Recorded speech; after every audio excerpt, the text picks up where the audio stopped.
சுவாமி விவேகானந்தரின் வீர மொழிகள். எழுந்திருங்கள், விழித்து கொள்ளுங்கள், பிறரையும் விழிக்க வையுங்கள். இறப்பதற்கு முன் மனித வாழ்வின் நிறைவை பெறுங்கள். எழுந்திருங்கள், விழித்திருங்கள், லட்சியத்தை அடையும் வரை நில்லாதீர்கள். மனிதனுக்கு வெறும் நம்பிக்கை போதாது, அறிவுபூர்வமான நம்பிக்கை வேண்டும். இந்த 19ஆம் நூற்றாண்டின் பிற்பகுதியிலும் வழி வழியாக தாங்கள் பின்பற்றி வரும் மத கருத்துக்களை தவிர மற்றவை எதுவும் சரியானவை அல்ல என்ற எண்ணம் இருப்பது மனிதனின் மனதில் இன்னும் பலவீனம் எஞ்சி உள்ளதையே காட்டுகிறது. அத்தகைய கருத்துக்களை விட்டுவிட வேண்டும். அத்வைதம் பொதுமக்களிடையே பரவுவதற்கு வாய்ப்பு அளிக்கப்படவே இல்லை. முதலில் சில துறவிகள் மட்டுமே அத்வைதத்தை அறிந்திருந்தார்கள். அவர்கள் அதனை காட்டிற்கு கொண்டு சென்று விட்டார்கள். இந்தியாவை உலகாயுதத்திலிருந்து காப்பாற்றக்கூடியது அத்வைதம் ஒன்றுதான்.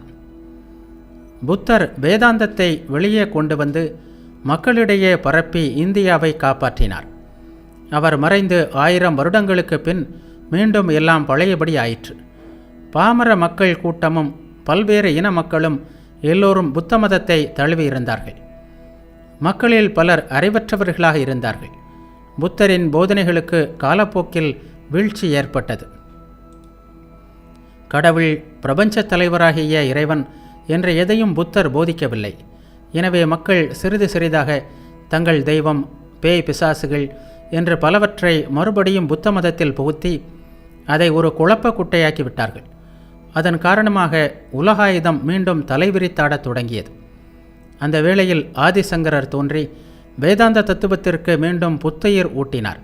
அதை பகுத்தறிவுக்கு ஏற்புடைய ஒரு தத்துவமாக செய்தார். ஐரோப்பாவில் இன்று உலகாயுதம்தான் வழக்கில் உள்ளது. ஐரோப்பாவின் ஆன்மீக விழிப்பிற்கு அறிவுபூர்வமான ஒரு மதம்தான் தேவை.